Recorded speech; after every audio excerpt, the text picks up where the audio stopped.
So we're live, and I am super excited to have Loral Quinn with me today, talking about her amazing impact-led business, Sustainably, which is just so exciting. We've been having some time to catch up about it before we came live. So Laurel, thanks so much for coming on today to share your founder story. I would love you to tell us a little bit about Sustainably. First of all, what the business is and what it does. And then after that, I'm going to come back and ask you how you came up with the idea. But first of all, just let us know what it is that you do sustainably. Hi, Emmy. Thanks so much for having me on the show today. I'm Loral, CEO and co-founder of Sustainably, which is a tech for good company.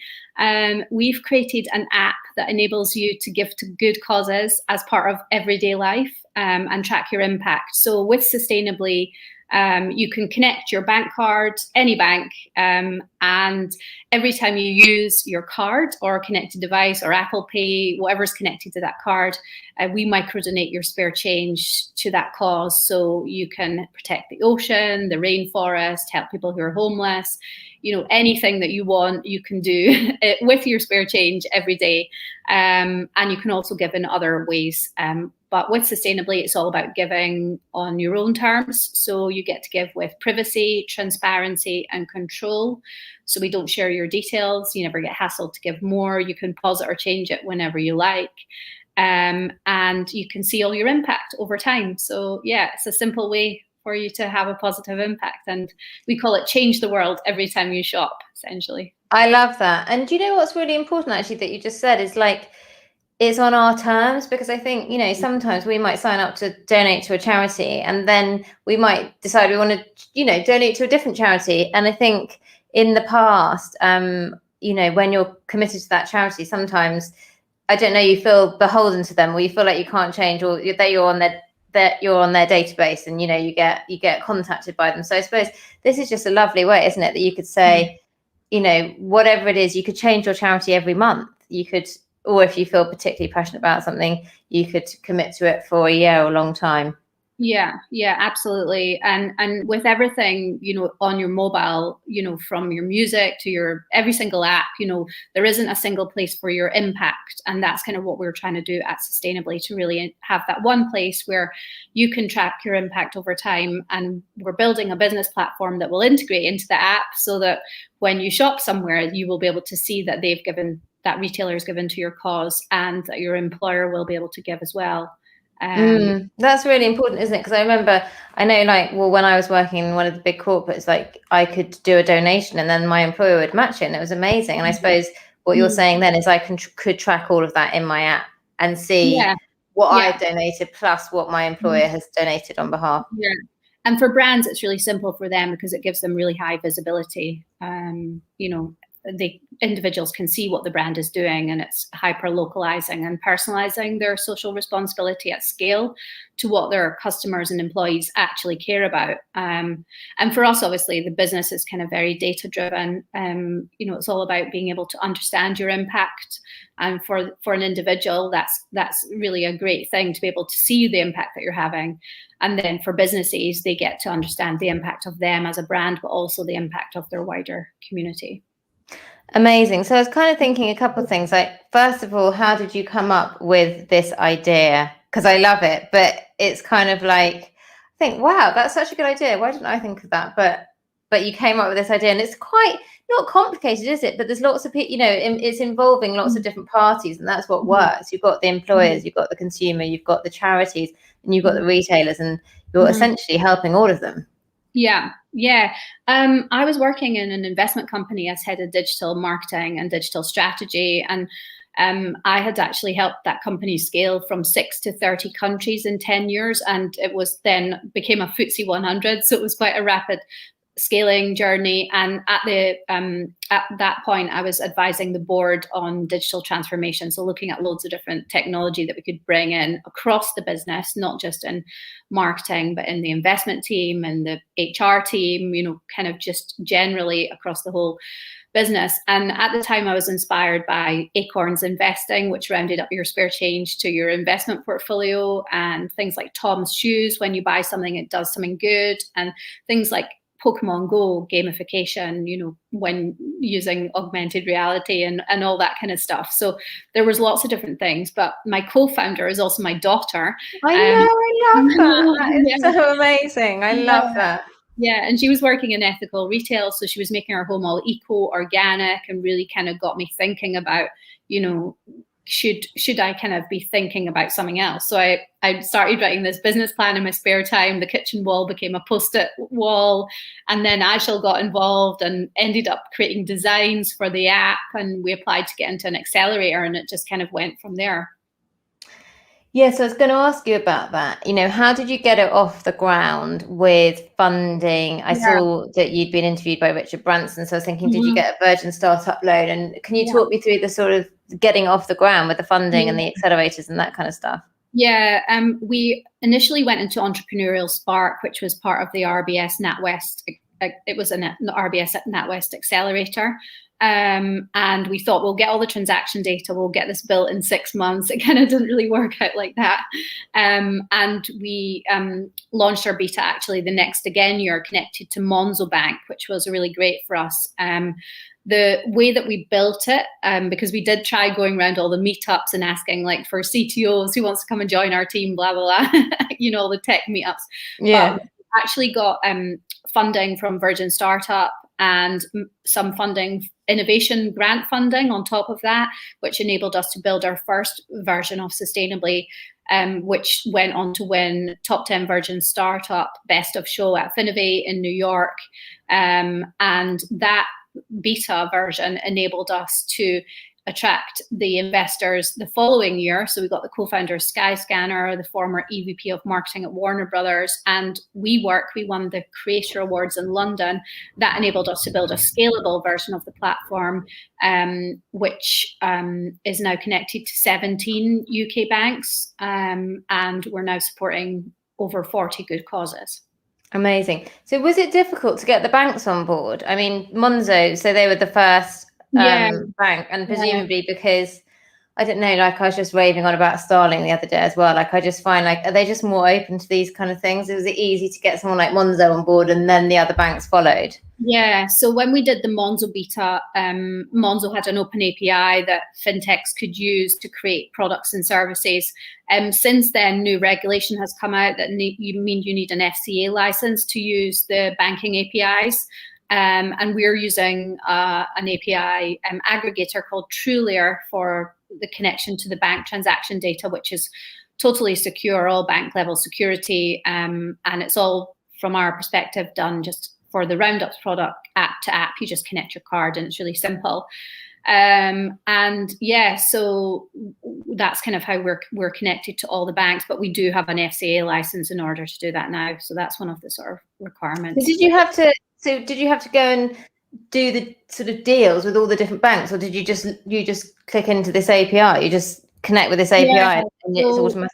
Yeah, so for this, obviously we have our own integrations that make the product work, but you can buy into services like TrueLayer, which enable you to connect to multiple banks through one API. So that's what we're doing for the Roundups product. Yeah, which is really good. Yeah. So I'm interested to know, like you said, you didn't have a tech co-founder. Okay, so how do you go about building? I mean, it all sounds quite complicated to me. Like, and I've been in digital for 20 years as well, and I kind of think I've got a relatively good understanding of. I've got a very good understanding of digital, relatively good understanding of tech, but not massively.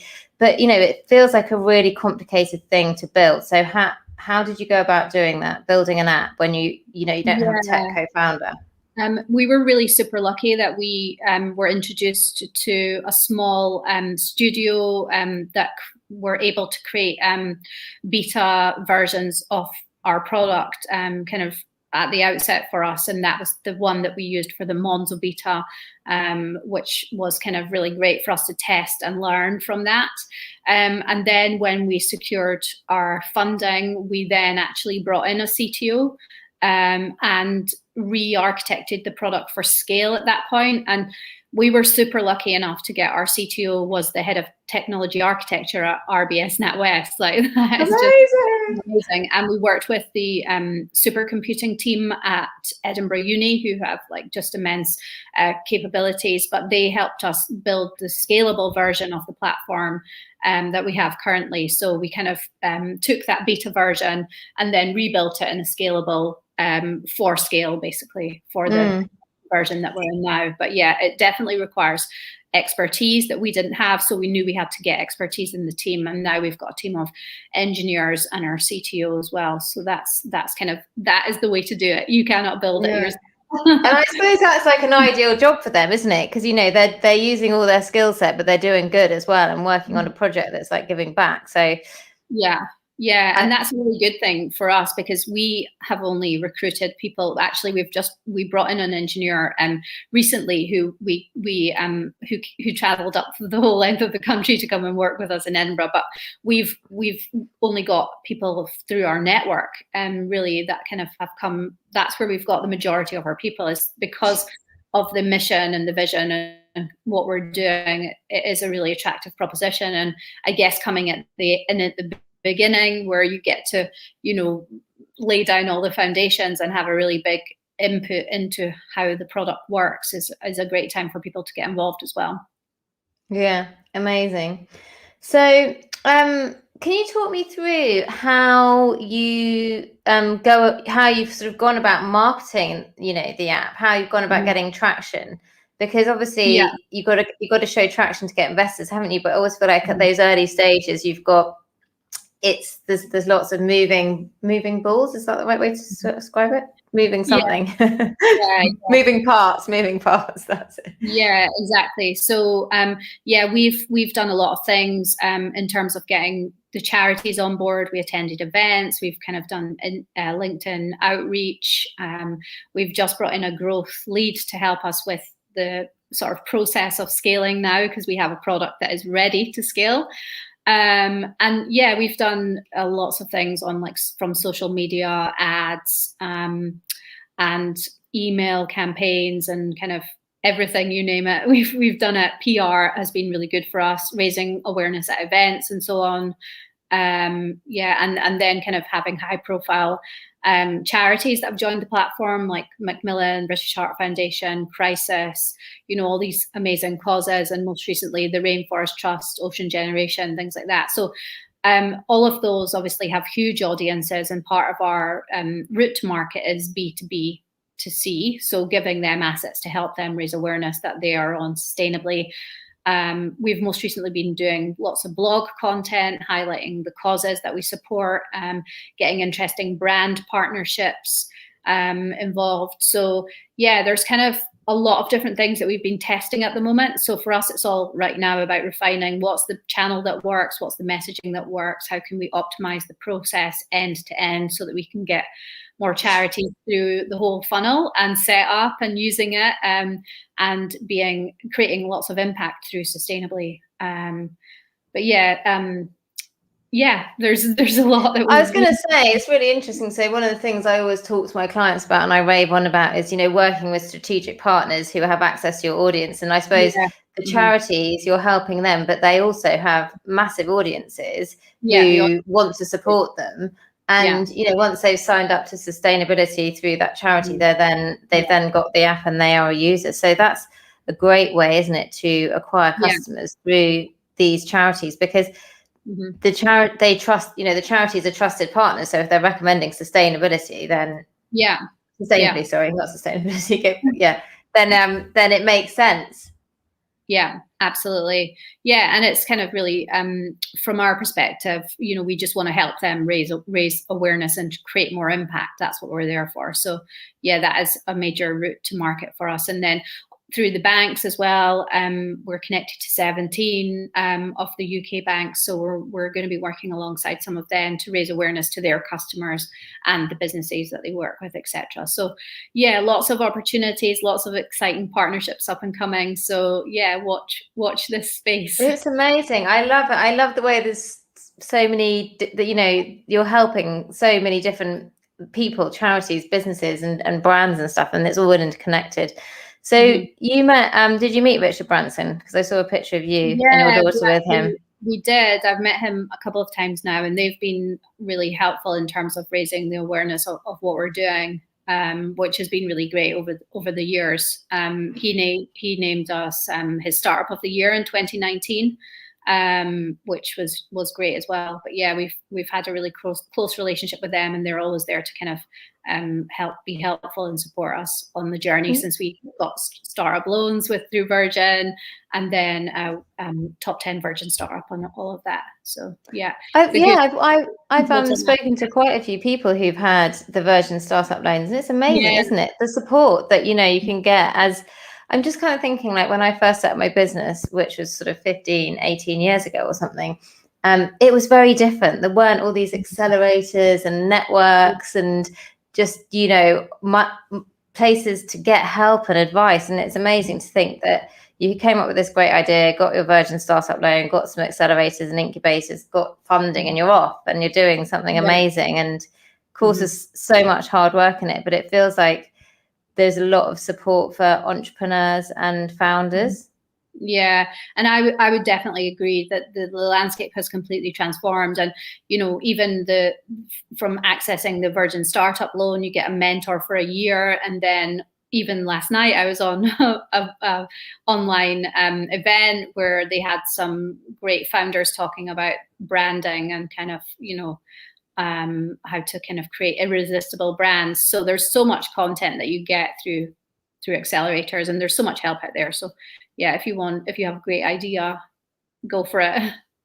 And it's the power of connecting with other founders as well, isn't it? Because it can be a lonely journey setting up a business. I know you've got your daughter, so you've got the support of that. But I think it's really good to connect with other people that are going through similar experiences and share challenges and, brainstorm issues and things like that. Yeah, definitely. And I mean, we're kind of lucky to be plugged into loads of networks like Tech Nation, for example, Unlocking Ambition, which was a cohort that I was in. And there's just so much advice and things that kind of go around, and you can ask anyone anything, and people are super helpful. So you definitely do need that, because it can be quite a roller coaster journey, and you can benefit from asking people who have been there, done that. It's the fastest route to find the answer. Yeah. How do you find it working with your daughter? Like, do you manage to have like time away from work? How does it work? Are you like working, very long hours, or, how do you manage that relationship? Yeah. I guess it's been a variety of working extremely long hours and then going, right, that this is going to be a marathon. It's not a sprint. So you have to kind of be aware that you are a human and you are not invincible. But we're quite good at having, this is not business time. Don't talk to me about that. We're quite open, honest, get things done type of mentality. And yeah, we make it works really well for us. But I think you have to have a really great relationship with your co-founder. You have to be able to talk about hard things, good things. You have to make decisions. Sometimes you won't agree, but you can kind of get through it all. And that's what we're lucky enough to have. Yeah. It's amazing. When I first saw that, I was like, oh, that's just so, I don't know, it's really heartwarming that you and your daughter are doing it together, and it's such a great cause. And so I suppose the last question is, what's the long-term vision for your business? Where are you hoping it's going to go? Yeah, we built Sustainably for scale. We want to see everyone having Sustainably on their phone, in multi-countries, multi-language, multi-currency, all over the world.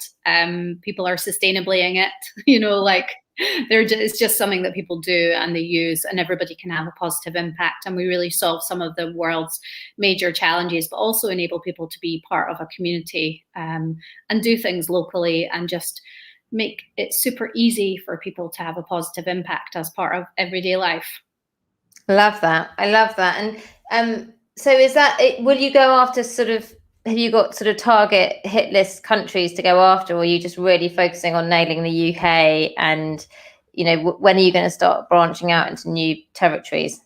Yeah, we're actually looking at other territories at the moment, and obviously where there's a crossover with philanthropy, open banking, kind of all this stuff.